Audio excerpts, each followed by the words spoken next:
An emergency line that hasn't worked for 6 days as we see a rise in violent crimes across the country. SAA, once grounded, now turning a profit. You're watching Eyewitness News. I'm Jane Dutton. This is Eyewitness News. Murder is on the increase in the country. 6,289 people were killed in the reporting period of January to the end of March. That means an average of 68 people every day. Attempted murder is also up. Police are also reporting that total contact crime increased by nearly 6,300 cases. We asked the Police Minister, Bakkie, how many people have to die before this is taken more seriously.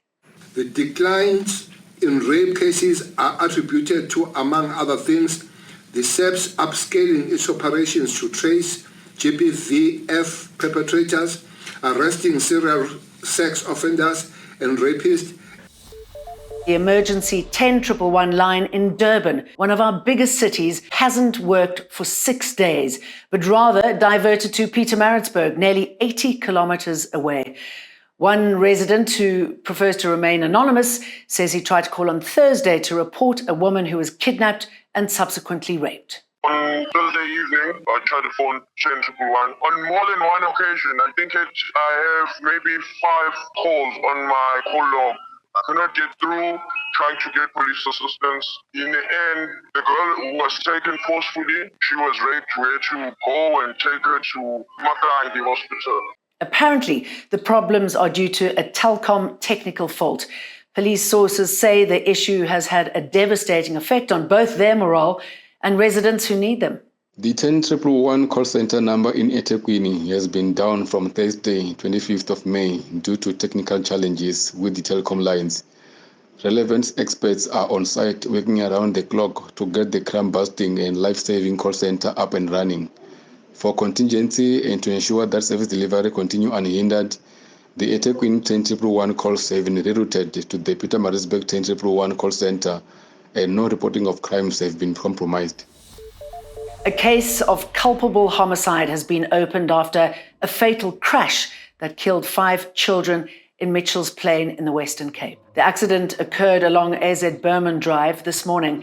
The Western Cape Education Department says officials have been informed that the learners were travelling on the back of a bakkie, which reportedly hit a traffic light and then rolled multiple times. A 6th child sustained critical injuries and is in hospital.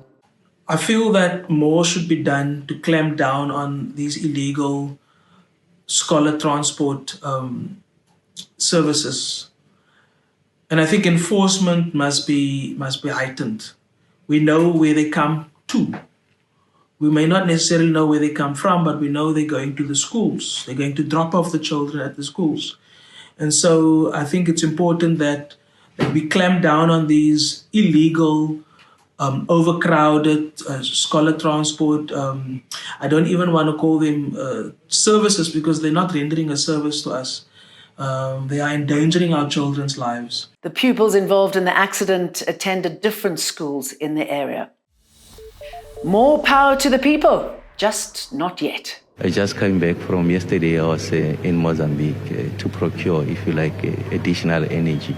We can get in the short term now, as I speak to you, 80 megawatts, and in 6 months we'll get another 1,000 megawatts. That means in half a year's time, we'd have access to 5% more, which translates to just one less stage of load shedding.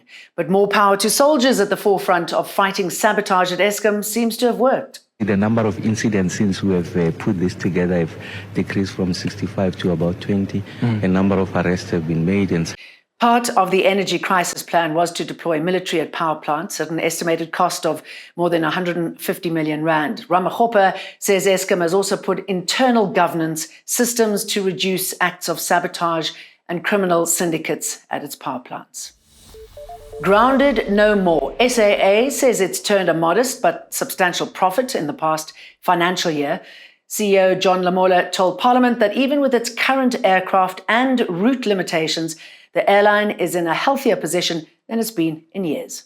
What is of excitement for us is that the operational performance of SAA as an airline is positive, but it is not in the hundreds and hundreds of millions of rand. The airline has not produced financial statements for the past 4 years, casting doubt over its liquidity during that time. The airline says it still needs around 1.5 billion rand to conclude the business rescue process. And in other news,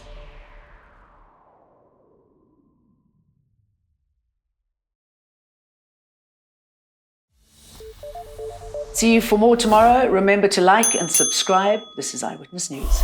Eyewitness News. In touch, in tune, and independent. For the latest, log on to ewn.co.za or ewn.mobi.